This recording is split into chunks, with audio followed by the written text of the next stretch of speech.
मोदी सरकार का कमाल, जनता के पैसे लूटकर अडानी हुआ कंगाल। आज स्थिति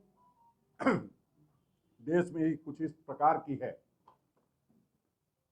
कि आप देखेंगे तो आपको समझ में आएगा कि आज हमारी क्या हालत हुई पड़ी है और किस तरह से देश का सदन चल रहा है, संसद भवन में चर्चा हो रही है, लेकिन देश के प्रधानमंत्री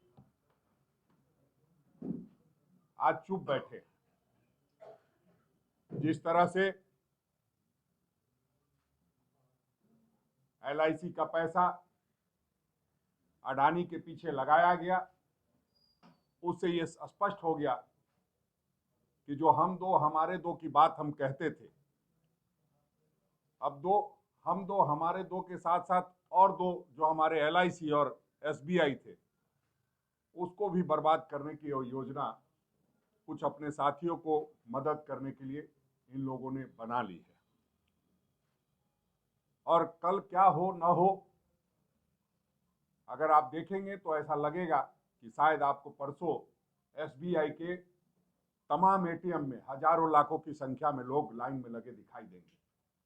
वो इसलिए मैं कह रहा हूं कि जिस तरह से लगातार बाजार में अडानी के शेयर वैल्यूज गिर रहे हैं और जिस तरह से उन्होंने अपने शेयर को 43 गुना बढ़ा करके बेचने का काम किया था, और जिस तरह से ये कहा जा रहा है कि करोड़ों करोड़ का, लाखों करोड़ का नुकसान हुआ है, ये नुकसान जनता के पैसे का हुआ है और इस नुकसान से पूरा देश हम समझते हैं कंगाल होने की स्थिति में है।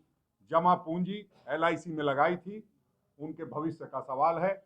और एलआईसी में जो अडानी इंटरप्राइजेज है, 1% से बढ़ाकर एलआईसी ने 4.23% अपना निवेश कर दिया था।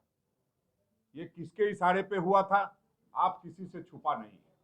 जिस तरह से मित्रता दिखाई देती है प्रधानमंत्री जी को कि उससे हम कह सकते हैं कि मित्रकाल के हम दो हमारे दो, देश की संपत्ति बेच दो का नारा कहीं ना कहीं बुलंद होता दिखाई दे रहा है।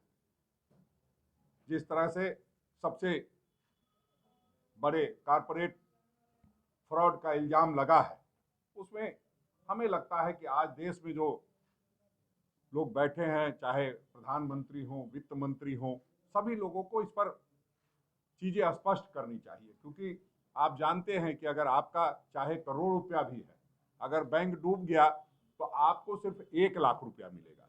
ये आरबीआई का गाइडलाइन है। तो ऐसी स्थिति में देश पहुंचा हुआ है और प्रधानमंत्री जी चुप रहें, चुप जो है समझ से परे दिखाई देता है। एलआईसी के 29 करोड़ पॉलिसी होल्डर और एसबीआई के 45 करोड़ खाता धारकों के साथ धोखा हो रहा है। और आप देखेंगे तो जो हमारे पास आंकड़े हैं, वो अडानी इंटरप्राइजेज में 1% से कम एलआईसी की हिस्सेदारी बढ़कर 4.23% हो गई। अडानी टोटल गैस में यह हिस्सेदारी 1% से कम थी, बढ़ करके 5.96% पहुंच गई। अडानी ट्रांसमिशन में एलआईसी की शेयर धारिता 2.42% से बढ़ करके 3.65% हो गई। अडानी ग्रीन एनर्जी में 1% से भी कम थी, वो 1.28% हो गया। एलआईसी का आधिकारिक रूप से कहना है कि एलआईसी का अडानी में इक्विटी एक्सपोजर 56,142 करोड़ रुपया है और एलआईसी के 39 करोड़ पॉलिसी धारकों और निवेशकों के 33,060 करोड़ रुपए डूब चुके हैं। तो ऐसी स्थिति में हम लोग जो देख पा रहे हैं, जिस तरह से स्टेट बैंक का भी मामला है, स्टेट बैंक के ऑफ इंडिया अन्य भारतीय बैंकों ने अडानी समूह को ऋण दिया था, उसमें 38% जो है ऋण भारतीय जो सरकारी बैंक है उनका है, 80,000 करोड़ रुपया का कर्ज है। तो ऐसी स्थिति में आज हम ये कह सकते हैं कि देश एक खतरनाक दौर से गुजर रहा है और आप